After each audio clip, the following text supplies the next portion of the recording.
may decision to love you. Sa hirap at ginhawa, sa tusa at ligaya, ikaw lamang ang mamahalin ko hanggang dulo na aking buhay. So pinapailan sa buhay ng asawa is love as a decision.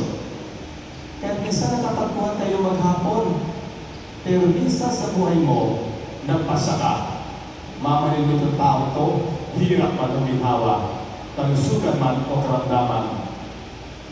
So mula din sa ating pagsunod kay Kristo, hindi lamang love as feelings, kundi love as a decision. Kaya nga pinagin sa buhay, love your enemies. Sa halip na lumaki ka, ipagdasal mo. Sa halip na sinapag ka sa kanan, sa halip na sampalin mo siya, iharap mo ang iyong kaliwa. Sapagkat ang level na yun, nasa level ng willpower. Hindi ako magaganti sa iyo. Kahit ako'y inaaway mo, nag-iisip pa rin ako ng kabutihan para sa iyo. Hindi madali, alam ko, inaamin ka ng sana. Kaya kailangan natin patuloy na magpapanday sa pag-ibig ng Diyos.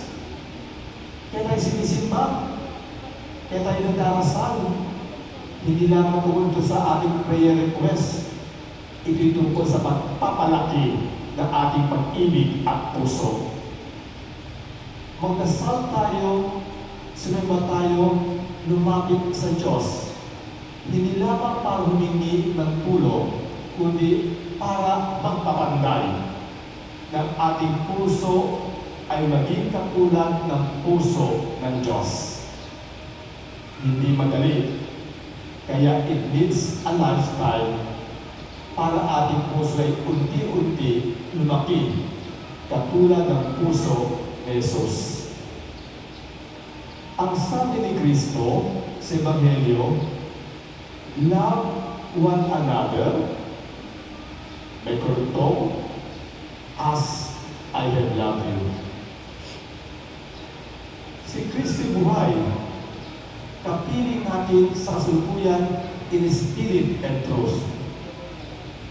Patuloy na nagmamahal sa tao, sa lahat ng tao. Yung ating narinig na Ebanghelyo, sinasabi pa rin niya sa atin, mahal ko kayo. Ako ang pumili at humilang sa inyo. Ibig sabihin, lahat tayo na naririto at wala rito ay mahal ni Jesus. Kaya ating pag-ibig na ibibigay sa ating kapwa ay pag-ibig na katulad ng pag-ibig ni Jesus. Ang ating pag-ibig sa ating minamahal ay hindi kailangan maging hadlang sa pag-ibig ni Jesus. Our love must not hinder the love of Jesus. Bawat isa sa atin, bawat miyembro ng pamilya, dahil buhay si Jesus, minamahal ni Jesus. Kapiling natin si Jesus at patuloy na magmahal sa ating bawat isa. Our love must not hinder that love of Jesus. Tayo ang ating pag-ibig tutulungan na maramdaman ng ating kapwa yung pag-ibig ng Diyos. Hindi kailangang maging hadlang ang ating sariling pag-ibig sa pag-ibig ng Diyos. Halimbawa, tinatawag ng anak mo para maging pari o mother. Dahil mahal mo siya, kiligin ka, huwag kang aalis sa tabi ko. Malulungkot ako pag wala ka. Our love must not hinder the love of Jesus. Pinatawag na ng Diyos, ito yung asawa, ang aking pag-ibig sa iyo, hindi pa rin nagpapatawad sa iyong mga pagkakamali.